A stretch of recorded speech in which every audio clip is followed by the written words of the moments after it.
Hey guys, what's up? And welcome back to week 2 of season 3 podcast with myself and none other than Jay the Bustin.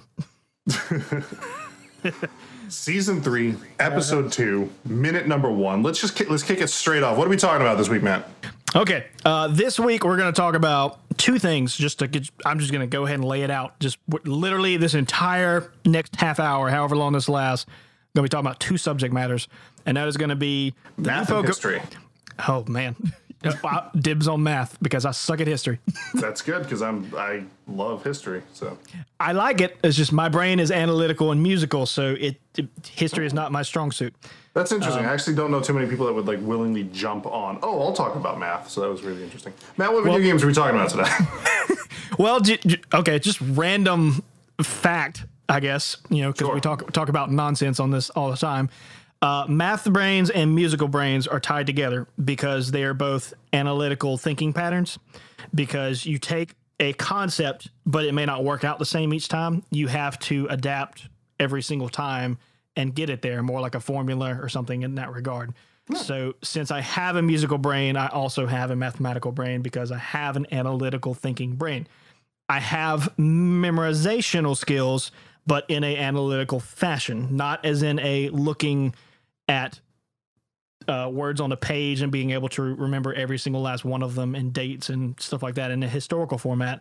But you can let me hear a song and I can play every single chord in a row without flaw after hearing it. You've just analyzed it and you know what's coming next. Exactly. Well, yeah. I mean, and sometimes I just already know what's coming based on how, but that's a whole nother thing.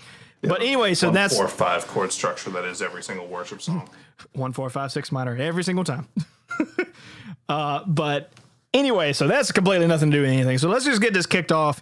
So we're gonna start out with Pokemon Let's Go Pikachu and Eevee, and I'm gonna kind of let Jay take the reins on this one, and I'll take over on the second topic, which will be Fallout 76. Yeah. So Jay, go ahead and take this wherever you want to take it. Straight to hell. Last week we talked about 2 PS4 exclusive titles, which actually we didn't even realize that going into it.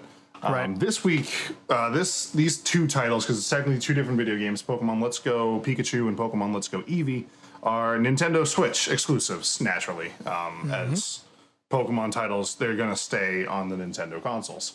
I love the idea of this game in that it's a kind of, I don't want to say it's not a remake of Pokemon Red and Blue. It's not. But it takes place in Kanto and travels the same kind of story that was Pokemon Red and Blue, but from a kind of a different perspective. So it's instead of like weakening wild Pokemon to catch them to add them to your party, they actually do the whole Pokemon Go thing where you just like kind of throw a Pokeball at a diminishing circle on the screen to catch it, and then once you have it, then you can train it against trainers, but you don't actually battle wild Pokemon. You have a companion Pokemon being either Pikachu or Eevee, who kind of just chills on your shoulder like a cute little thing, and they have weird exclusive attacks and all this other stuff. It's an interesting idea. It's definitely a new spin on the Pokemon series, and one that I'm gonna probably pass on. Just to give you guys a little bit of a background on myself, if you are either new to the podcast or don't remember because it's been a year since the last episode came out, sans last week. Okay, so quick question in regards to this, because I know at some point these 2 factoids are going to tie into each other. So how does Jay personally feel about Pokemon Go now as opposed to the last time we talked about it, which I guess has been at least a year, if not 2 years ago now? That's fair. I'm still kind of into it. I'm not as a hardcore player as maybe some of my friends. I do like a lot of the changes that they've made to the game. I respect. And I know that you and I disagree on the stability of the game, but the game doesn't really crash on me and hasn't in quite some time. I can go out and I can play the game and not have any issues. They finally fixed most of the crashing that I was experiencing, so that's good. They finally caught up on that end. I don't know if that was just screw you, South. You can wait. You can wait until the rest of us catch up. I don't know what the deal with that was, but that has finally panned out. That's good. They added some story mode to the game a little bit, where you have to accomplish certain tasks, and they're not super difficult. Excuse me, sorry, not super difficult to do for the most part. One of them's like evolve a Magikarp, which takes 400 candy, so that's a little tedious. But through that, you get some of the more mythological Pokemon like Mew and Celebi. So that's like you got to work hard for it, but the reward I think is worth it. Right. My thing, I'm always annoyed with Niantic, no matter what they do. It seems because every time they do something great, they also do something to it that is just slightly, why in the world did y'all do this way? Yeah. Because they took forever rolling out trading, which they told us we were going to get way earlier than we did. Yeah, they advertised that like in the trailer like 6 months before the game came out. And then when the game came out, they were like, before the end of the year. And then a year and a half, 2 years come and go, and finally we can trade. Mm-hmm. And then when they do, they're like, oh, by the way, it's going to cost Stardust to do this, which for high-level people is the most annoying thing to get right now. Yeah, it's very annoying to get unless you're spending money on the game. And there you go, it's freemium. Yep. Which is, it's funny that you say that now, because we were at different ideas on that earlier, and I was saying that I see it slowly turning into that, and that's kind of what has happened, more or less. Yeah. And I hate that they did that, but that's less on Pokemon, more on Niantic. And that's one thing I said way earlier on this, is that the only reason to me I think Niantic survived is because they chose a staple as strong as Pokemon. Which is interesting, because they're actually developing a Harry Potter game currently, and that's another thing that you can dangle anything in front of Harry Potter fans, myself included. I'm a big Harry Potter fan. You can dangle that game in front of me, I'm going to be like, heck yeah. Right. So we'll see how that one goes. Hopefully by now they've had enough test runs to not have as many speed bumps along the way. Yeah. But the Stardust thing was just weird, and then especially when it first came out, seeing how much Stardust it costs, I was like, my gosh, this is lunacy. Well, it's if you want to trade the legendaries or shinies or anything like that, it's.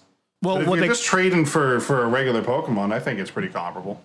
It is now. When it first came out, what they did was, it's still this way to a certain extent. They called them special trades, which was not specifically just legendaries. It was, if it was a Pokemon you did not have registered to your Pokedex, it was going to cost a lot.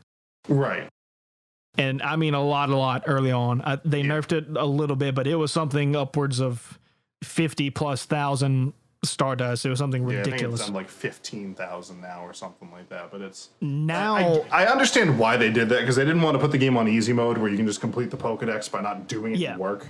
But I think they kind of overdid it. Exactly. I understand the concept being there, but it was done way over the top. But you know what? They adjusted, and I got to respect them for that. Well, they partially did, because I don't know if you remember the way that you adjust it. Like, it's still there. They created the friend concept.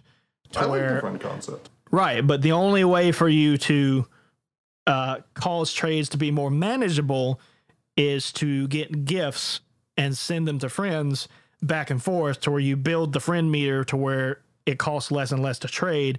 And the only way to do that is because you can only get gifts from Pokestops, and they don't give you gifts every single time you hit a Pokestop. So you have to do it. Right. You have to do it frequently. So it's just a kind of a crafty way of, hey, we're going to make you play this game a lot if you want to be able to do this. Yeah, but it's which is fine. I mean, that's the way with a lot of games, though. It's if you want to be good at GTA Online, you got to play the game to level up to get the better items, and you got to grind it out, or you can just buy a shark card and just buy whatever upgrades you want. Right. It's just a little thing. Formula, Right, which it's a business. I mean, it is what it is. So why are we talking about Pokemon Go? Well, commenter, let me go ahead and answer your question before you type it out there. Pokemon Go actually syncs up with Pokemon Let's Go Pikachu and Pokemon Let's Go Eevee. You can send your Pokemon back and forth from one game to the other, and take them out on walks. There's a little Pokeball controller you can use, and it's like a little peripheral, so you can go for walks with it. Then the stinking battery life in that thing is like 4 hours. So like, Like, what good is that? Like, for me, if I'm gonna go downtown Boston and I'm gonna walk around and want to get steps up and level my Pokemon, I'm gonna be there for a lot more than 4 hours. I'm gonna be there all day. Like, I'm gonna be there for like 8 to 10 hours. So I don't know. That's useless to me. One thing I'm very curious about, and I haven't read on it, so I don't know if this has already been answered or not. Like, if you were to catch something in Let's Go Pikachu or Eevee, and let's say you didn't have that Pokemon in your Pokemon Go, would you be able to transfer it to that and then it register that in your Pokedex as to complete your list? I do believe so. So it would be able to go both ways, not just from Pokemon Go to Let's Go. I don't quote me on this. Again, like we stated last episode, Matt and I are not experts. We're not authorities by any stretch of the imagination. As much as we talk with confidence, we're not exactly sure on what we're saying half the time. I think so. I don't know that. So shrug. I mean, it's basically, these games are basically expansions of Pokemon Go for the Nintendo Switch. Is it a cool idea? Yeah, it is. And the thing that a lot of people are upset about is that it's easy mode, you know, because there are gym battles and you battle Team Rocket and all this other stuff, but it's really easy. And people are like, this is not the Pokemon game I wanted. It's like, well, no, the Pokemon game you wanted is coming out next year. Where the next major title for Pokemon, the next major RPG is going to come out for the Nintendo Switch, just like everyone wants it to, and it's going to be what everyone wants it to be, I hope, you know, crossing fingers. But this is something a little lighter. I think it's a better entrance level game if you're kind of new to Pokemon, or maybe you haven't been keeping up with the series and you just want to kind of play something a little more casual. The hardcore fans aren't going to like this one as much, which is why I'm not going to get it, you know? Mm-hmm. Do we know if it's going to be a full price game or is it going to be a I think it's $40. Okay, so, you know, a little bit less. I'm pretty confident on that. I'm pretty sure it's only $40. Okay, so, I mean, because like, especially if it had been a full price game, that's a big hit to the no. For me, I think 40 for me is, I mean, on top of me not having a Switch, I think 40 for me would still be too steep for me to desire this. Yeah. But it's not to say others may not. But so that's, I'd say the coolest draw that this game has, just to kind of wrap up my thoughts here, is that this game, it takes you back to Kanto, and you get to see Kanto in modern day graphics with modern day characters and sprites. But, you know, Brock is there, Misty is there, Professor Oak is there. Nice. And there's a lot of nostalgia to be had in this game. And so, you know, maybe if you could just use a good nostalgia trip, maybe this game would be great for you. Is this game of the year material? By no means. Right. But I think it has potential to be a good game if it's what you're looking for. Certainly. But so that's all we're going to talk about on Pokemon Let's Go for now. And if you have any questions on it, feel free to post it in the comments and we will make sure to answer it with a stupid, not accurate answer at all. Yep. If you want an actual answer, that's what Google's for. Exactly. So moving and switching gears to Fallout 76. Whoop. This How is many times did you cry when you heard Country Road Take Me Home? Zero, but I was just... Oh, you have no soul. Well, I was going to say zero crying time, but you can best believe I was belting it every time I heard it. I keep thinking back to Kingsman 2. If you haven't seen Kingsman 2, don't worry. That song has some value to it in that movie, and it just gets me a little bit. Yeah, don't get me wrong, it hurt, but it hurt. No tears were shed though. But so this is one of those that I say is going to be borderline dangerous because just for the sheer fact of what it is, there's going to be an absurd amount of hype and expectation behind this. And that's just the unfortunate nature of what we live in now, to where if it does not deliver those expectations fairly early, it seems like the world we live in today, it's either succeed or fail and like no middle ground in between the two. So if it doesn't hit what all the Fallout fans are wanting for a multiplayer, which if you didn't know, that's what this is going to be, is literally a Fallout 4 multiplayer, basically. Which I honestly never thought we'd see until about a year ago. I started to actually look at this, and I'm like, yeah, maybe we could see a multiplayer game. Now, we say a Fallout 4 multiplayer. It's technically its own thing, but obviously it's using the same engine. Right. Being as close to it as it is to the Fallout 4 release, it's going to be using the Fallout 4 engine, so you can expect it to work the same way. There's some things that should be obvious to note that will be different. If you haven't thought about it up until this point, VATS will not work the same way, because since you're playing multiplayer in real time, you can't slow down. Right. Because you're playing someone who's also playing in real time. So the slowdown function cannot be there. So all that will happen is it will show the targets as opposed to actually slowing down time. That's going to be one thing that'll be drastically different. But all in all, from the little bit that we've seen, it should be incredibly awesome. And like Jay was saying, this is something that the entire genre of Fallout and Skyrim fans alike have just been, requesting for years, and Skyrim finally got their version of it. So, it became a real quick of Fallout fans jumping on the wagon. Hey, you got this one, when are we getting ours? Basically. And sure enough, next month, next month, here we come on it. And there's something gratifying about playing games of this magnitude in a multiplayer fashion. Yeah. Because I'm not even that excited about playing other players. I could really care less about going and finding someone else and killing them. What I would be excited about is being able to link up with you or John or any of our other online friends that we have that we play with, and just being able to go and just do whatever. Yeah, but I mean that's the glory of online video games, man. Is you can truly just make it your own. I mean, I hate to bring this up for the second episode in a row, but like look at Fortnite. People were like making their own games within it, and so they released like a sandbox version, excuse me, of it where you can like just free build and goof off. Oh yeah, and it's glorious. And the interesting thing about that is in that game, that was a really cool concept, not only for what it is, but I think the biggest thing that a lot of people had a complaint about who don't like Fortnite is they could never succeed well because they couldn't build well. And, a lot of people understood that because it's Fortnite, if you've never played it, is a one and done. You die, then that's it. You have to go back to the game. You lose. You have to go back to the lobby and start again.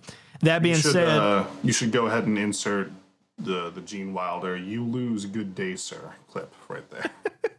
We'll not do that, but okay. Fine.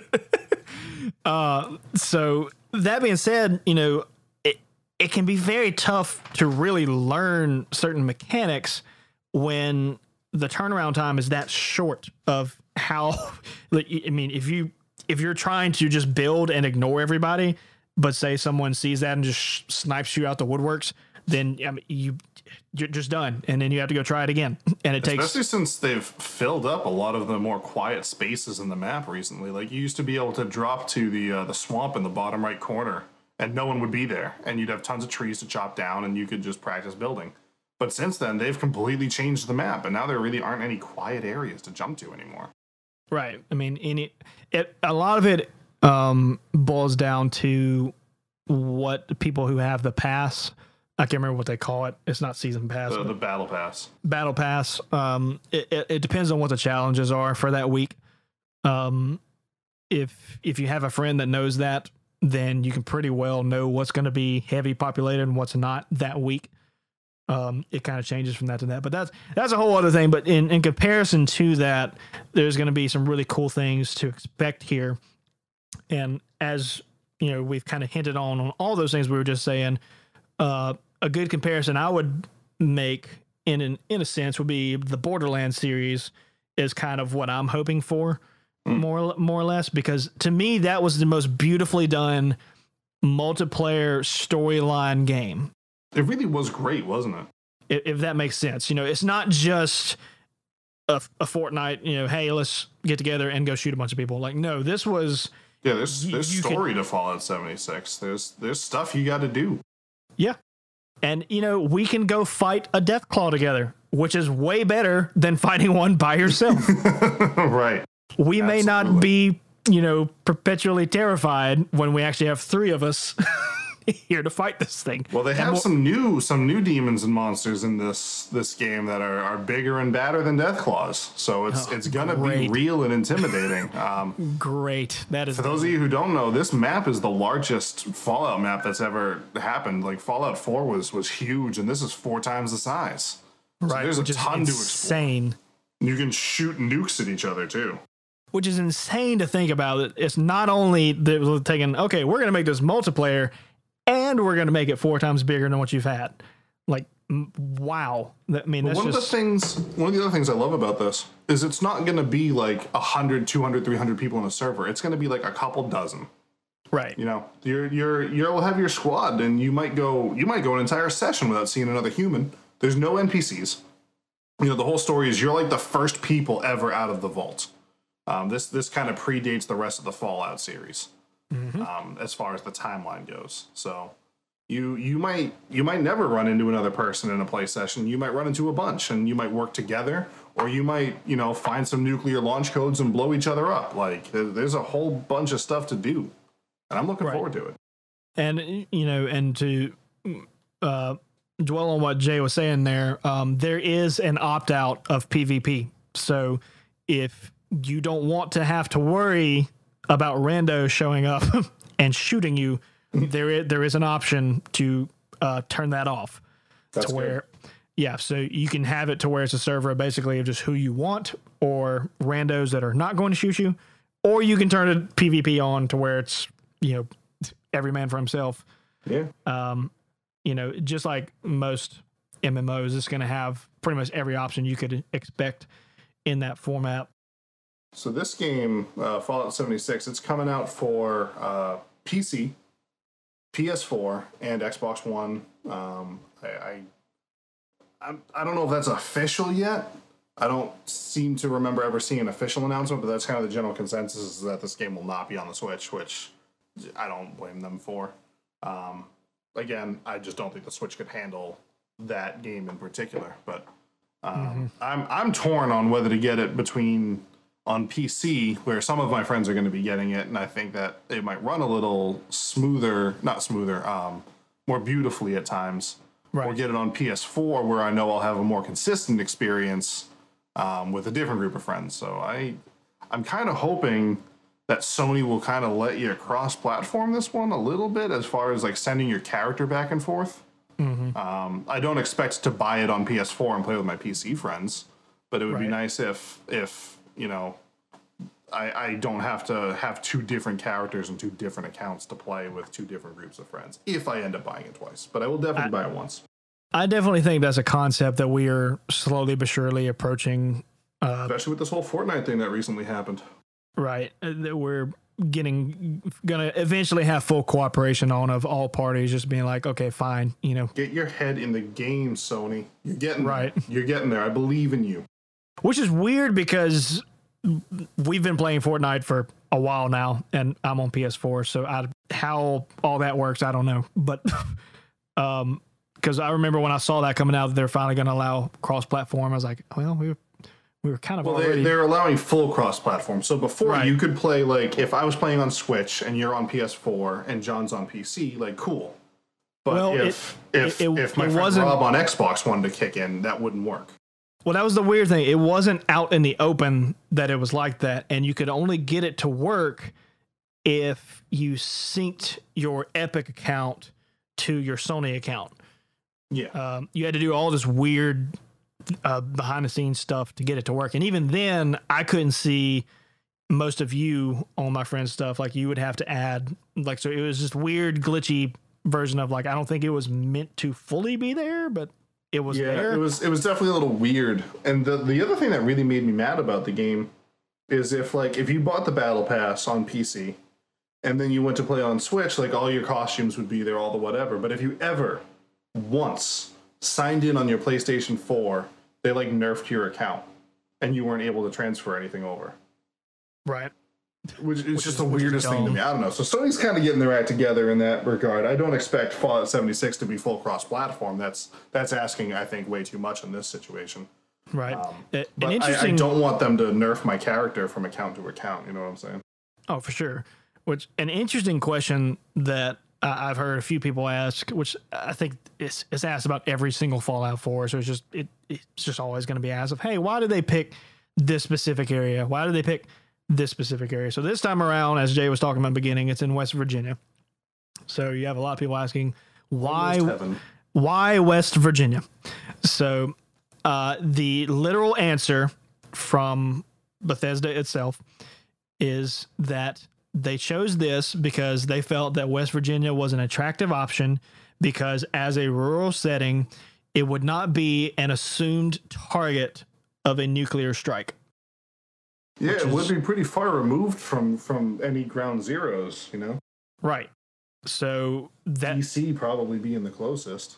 With them saying it that way, that means that we may see a little more beauty than we're used to seeing. You know, there's definitely, looking at some of the screenshots, there's definitely a lot more life on the trees and stuff like that than you see in 4 and 3. And it's probably, you know, there's going to be a little mix because they also go on to say that, you know, with it being a post-apocalyptic world and breakdown of society, there will be scars and decay of the environment itself. Oh, sure. But at the same time, with it not being ground zero of where the actual nuclear impacts happen, and this being so recent of the actual event itself, as this is going to predate all the other Fallouts, we probably will actually for the first time see some, you know, not decrepit landscape that doesn't look like it was burnt to a crisp or just radiated out. It'll be interesting to see more details about this game come out in the next month. The beta is upcoming, and I'm going to be watching that closely because Bethesda games, they don't always work on day one, unfortunately. No. So they kind of joked about that at E3. You know, they acknowledged that and they were like, so we're releasing the Break It Early Test application, which is beta, just acronym. So where you can, you know, hopefully we'll break the game early so that on launch it'll work. It's not going to happen, but we'll see what happens. Which as of right now, with it being this close, I highly doubt they're going to change it, but you never know.